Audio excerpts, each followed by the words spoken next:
very good morning, everybody. I would be talking about the tissue response to surgery.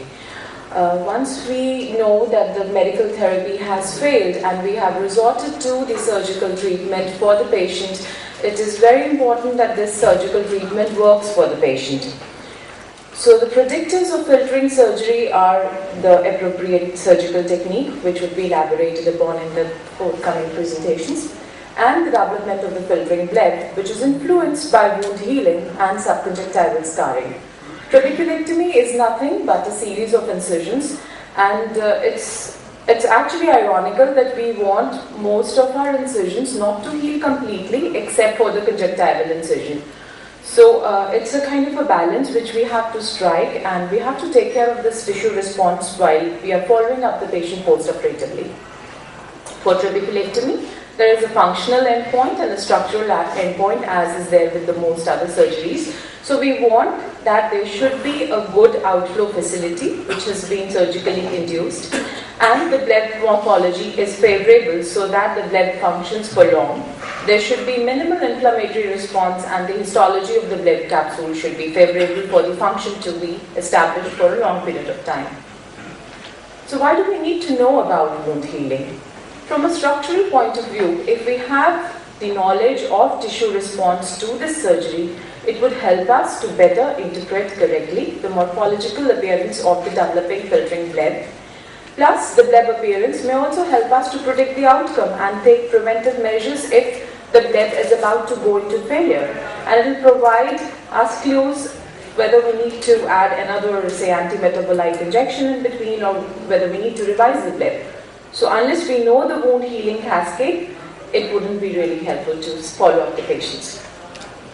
It's actually a scar ward. So from a functional point of view, if we see post-operative wound contraction and scar formation, they increase the resistance to aqueous outflow, which will eventually lead to elevation of intraocular pressure, and that is consequent to reduction in the bleb surface area, which is available for the aqueous absorption. So if we look at the bleb, which is there in the picture, there is very minimal area which is there for the absorption of the aqueous.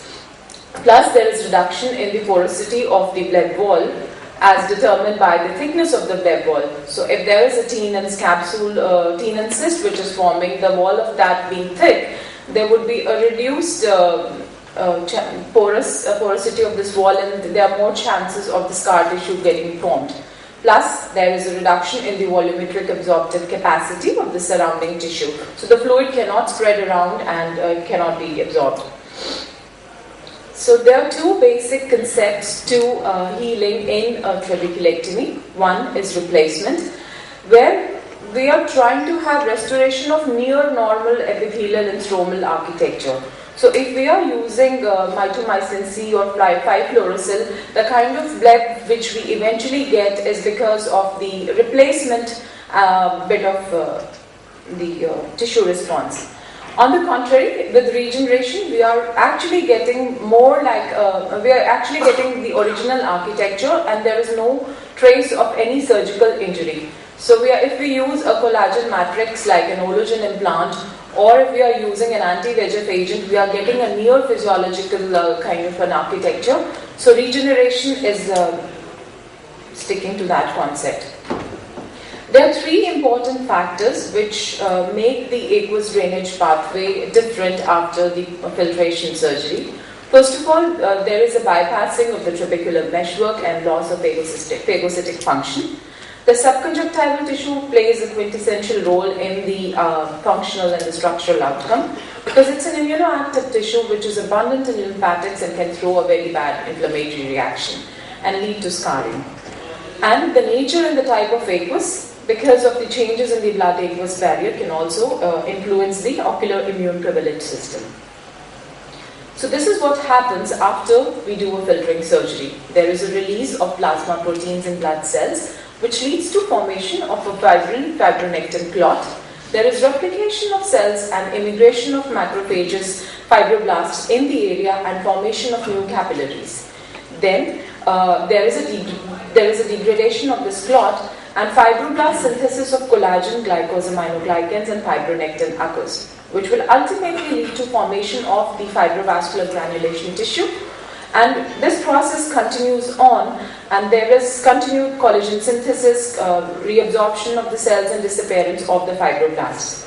Depending upon how much fibroblasts are there after a certain phase of the surgery, we would be able to know the functional outcome of our bleb. And if fibroblast activity continues, we get a dense collagenous subconjunctival scar. So we can intervene at various steps of this cascade to make our surgery work. Essentially, when to intervene would be more appropriate. We can know it better if we know the three phases of the wound healing in the trabeculectomy. The first one is the inflammatory phase within the first 7 days, where there is a lot of inflammation and cell migration. Lots of cells are induced in the surgical area. If we see the picture where we're showing a picture of post-operative day 7, there is so much of capillary, new capillary growth in that, and it is a highly vascularized red. So if we intervene at this time, we would be able to salvage the fibrosis which can occur because of this kind of a capillary growth. Then we have the proliferative phase, where capillaries and epithelium are setting in, and that is followed by remodeling and cross-linking phase, which can go on to years. So early acute inflammatory phase has significantly increased transcript expression of various factors, most importantly the VEGF. There are more mitotic cells and subconjunctival fibroblasts. This is a bleb of close to 1 week or 1 month post-operatively, and we can see that it is getting capsulated, and at the border of the bleb we are getting a kinking of vessels. So that is showing that subconjunctival fibrosis is happening underneath that area. In the late fibrotic phase, there is an increased expression of TGF-beta2 and extracellular matrix genes, along with notable reduction of the infiltrating inflammatory cells. Mitotic cells and subconjunctival fibroblasts persist in this stage. This bleb is a year post-operative bleb, and because of the continued fibroblastic activity, this bleb has almost lost its height. It's pretty flat, and that's how functionally it looks like. There is an immense influence of long-term topical therapy on the outcome of the surgery, and that is because the tissue is primed that way. There is cellular response which may result in high post-operative intraocular pressures.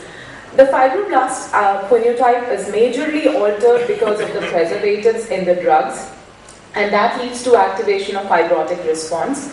Mitomycin C and 5-fluorouracil can halt this cellular growth, but these growth-arrested cells are able to stimulate neighboring cells to scar via the growth factors. Similarly, conjunctival inflammation can also influence in a negative way the post-operative outcome, because the epithelial cells continue to express surface antigens even after surgery. We can get a ring of steel formation, usually seen in anti-metabolite augmented filtering surgeries, because the fibroblasts at the bleb edge may have increased activity as a result of the central bleb area having treatment with the anti-metabolite.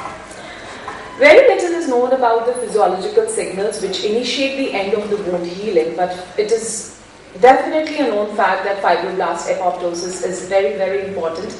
Mitomycin C and 5-fluorouracil, they do not inhibit fibroblast proliferation, but they do cause a long-term growth arrest, and they also induce apoptosis. So application of the concepts which I just mentioned is that pharmacological intervention that modulate the wound healing pathway can be described by the mechanism of action and by the phase of wound healing response of a particular agent. So if we classify that way, we have 4 main phases: coagulative, inflammatory, proliferative, and post-proliferative remodeling. So steroids would interrupt the inflammatory phase, whereas adjuncts like 5-fluorouracil would affect the proliferative phase of the surgery. So this is just a timeline, what agent to use at which proliferative step. So corticosteroids and anti-TGF-beta would work when we are in the acute proliferative phase and fibroblast activity has just set in. And 5-fluorouracil and mitomycin C augmentation, either as injections or in the form of needling, would work once pro-collagen formation has already started.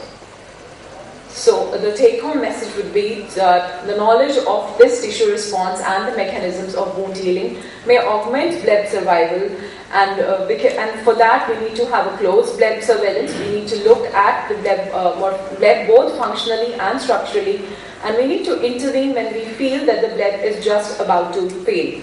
Multimodal therapy with long-term plans for suppression of fibroblastic activity would help at the right time. Thank you very much for your attention.